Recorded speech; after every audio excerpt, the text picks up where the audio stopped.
ये क्या हो रहा है भाई, ये क्या हो रहा है, ये क्या हो रहा है भाई, ये क्या हो रहा है। 12th के बच्चे परेशान है बोर्ड एग्जाम के रिजल्ट से, और 10th वालों का ये क्या हो रहा है।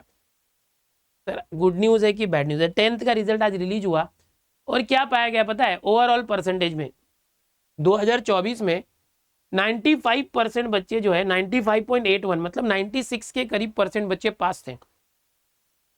2025 में 94.10% बच्चे पास हुए, लगभग 2% नीचे आ गया पासिंग।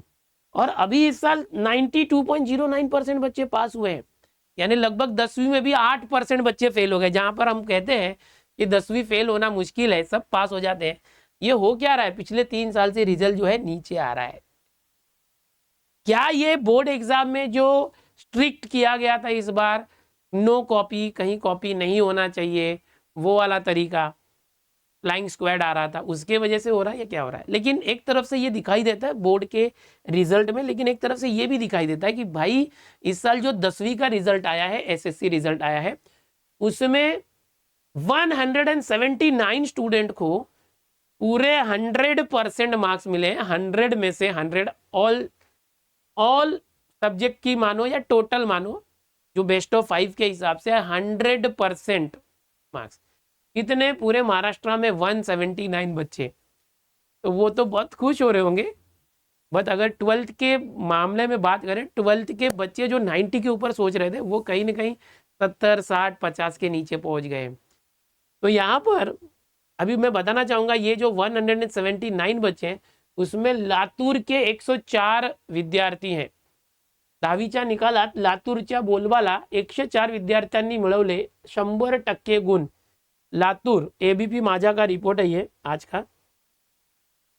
यहाँ पर टोटल 179 विद्यार्थी हैं टोटल, ओके। उसमें से नागपुर के 3 है, अमरावती के 3 है, मुंबई के 12 स्टूडेंट है, कोंकण के 7 है, कोंकण के, कोल्हापुर के 15 है, नासिक के 6 हैं, और पुणे के 12 है, संभाजी नगर के 24 विद्यार्थी है, जिसमें सबसे ज्यादा लातूर के 104 है। इतने विद्यार्थी है, ठीक है।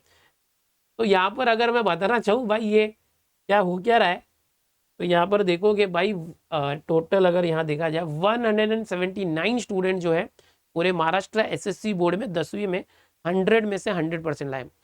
12वीं में एक लड़की है जिसका रिजल्ट घूम रहा है 100%, 12वीं साइंस, तो उसको लेके बहुत ही बवाल मचा हुआ है कि इंग्लिश में कैसे 100 मिल गया 12वीं में, क्योंकि इंग्लिश का पेपर थोड़ा सा बच्चों के लिए कठिन था। तो वो एक ही स्टूडेंट हमें दिखे थे, बट यहाँ पर 10th में बेस्ट ऑफ 5 होने की वजह से, और जो ग्रेस मार्क मिलता है 25 मार्क मिलता है, जो स्पोर्ट्स वगैरह हो गया, आर्ट्स हो गया, उसके वजह से जो बच्चे 98%, 99% जाते हैं, उनका भी मार्क्स बढ़ने चाहिए, वो 100% पहुंच जाते हैं ग्रेस मार्क वजह से। तो ऐसे इतना मिला है। तो अभी मैं कहीं पढ़ रहा था, बच्चों का रिस्पॉन्स आ रहा था कि भाई 10वीं बोर्ड में बच्चों को सपना दिखाते हैं, 10वीं बोर्ड में बच्चों को सपना दिखाते हैं, और 12वीं बोर्ड के रिजल्ट में बच्चों को औकात दिखा देते हैं।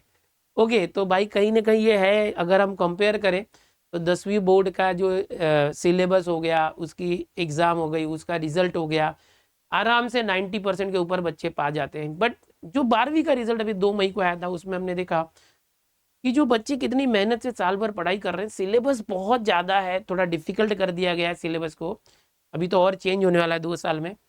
और उतना करने के बाद भी, पेपर लिखने के बाद भी, जो 10वीं में 80-90% के ऊपर लाए हुए बच्चे हैं, वो भी 60% या 70% क्रॉस करने पे मजबूर हो जा रहे हैं, नहीं कर पा रहे। तो इतना बड़ा गैप हो चुका है, जिसे कहीं ना कहीं ये जो गैप है उसको कम करने की जरूरत है। देखते हैं महाराष्ट्र बोर्ड आने वाले साल में 10वीं 12वीं के सिलेबस को बदल करने वाला है, एग्जाम पैटर्न में बदलाव होने वाले हैं। तो ये गैप कहीं ना कहीं कम होना चाहिए कि भाई 10वीं में आप इतना आसान चीजें कर देते हो कि भाई 100 में से 100% लाने के लिए भीड़ लग गई है। भाई लो कितना चाहिए, 99, 98, 97, कितना चाहिए, इतने सारे। लेकिन फिर वही बच्चे साइंस लेते हैं, और साइंस लेने के बाद 90 तो छोड़ो, 80 तो छोड़ो, वो 70 लाने के लिए परेशान हो जाते हैं। तो कहीं ना कहीं अपने सिस्टम में कुछ ना गैप है। उम्मीद करूंगा कि आने वाले टाइम में जो सिलेबस चेंज हो रहा है 2 साल के अंदर, एग्जाम पैटर्न में कुछ बदलाव होने वाला है, उसमें ये चीज़ें सुधरेंगी। ओके, 10वीं का जो एग्जाम पैटर्न है या जो भी चीज़ें, अगर वो इस तरह से है, तो उसके कंपेयर में ही 12वीं रखना चाहिए। उसको बहुत डिफिकल्टी बनाना चाहिए। या तो 12वीं जैसा है वैसा 10वीं को करना चाहिए, या दोनों को मीडियम कर देना चाहिए कि बच्चा जो है वो जिस स्पीड में चल रहा है या जिस लेवल से चल रहा है वो उसी लेवल पे आगे भी रहे। एकदम बहुत ज़्यादा गैप नहीं होना चाहिए। देखते हैं आगे क्या होता है, आपके क्या विचार है। 10वीं का रिजल्ट यहाँ आया है, आप देखेंगे 179 बच्चे जो है 100 में से 100 लाए हैं। तो ये टॉपर का तो बड़ा हुआ है, लेकिन कहीं ना कहीं रिजल्ट जो 10वीं का भी है, बच्चे जो है पहले सिर्फ 4% फेल हुए थे 3 साल पहले, फिर यहाँ पर 6% फेल हुए, यहाँ पर 8% फेल हुए। तो फेल होने वाले बच्चे भी यहाँ दिख रहे हैं, टॉपर भी दिख रहे हैं 10वीं में, ठीक है, ये तो है ही है। लेकिन जो 12वीं है, 12वीं का कुछ होना चाहिए। यहाँ पर कहाँ गड़बड़ हो रही है, क्या गड़बड़ हो रही है, एक्चुअल रीजन क्या है, ये गैप क्यों 12वीं में जो भी हो रहा है वो क्यों हो रहा है, 10वीं में क्या हो रहा है। आपके क्या विचार है, कमेंट में जरूर मुझे बताएं कि आपको क्या लगता है ये सब चीजें, ठीक है।